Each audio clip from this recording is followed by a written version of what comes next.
There are almost 65,000 new jobs in August, a lot more than last month and a lot more than expected, but the unemployment rate stayed at 3.7%. Now that's partly because of the surge in immigration, which is running at a record high in history, going back to Federation. And that means the jobs growth required to stop unemployment rising is also around a record high. The latest employment growth is about double what's required, but the average of the past 6 months is less.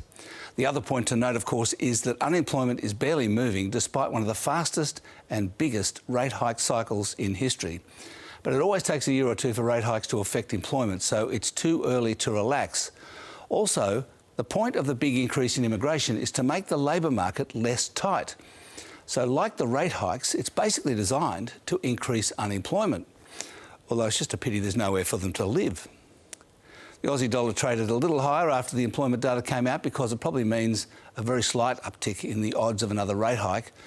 The share market went up 0.5% because of gains by banks and miners, and that was after a small rise in New York overnight.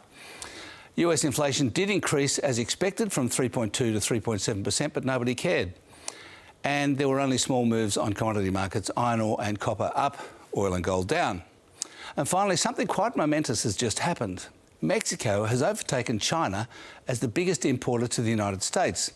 It's the result of years of worsening relations between the US and China, of course, and also Mexico's rise as a manufacturer. And that's finance.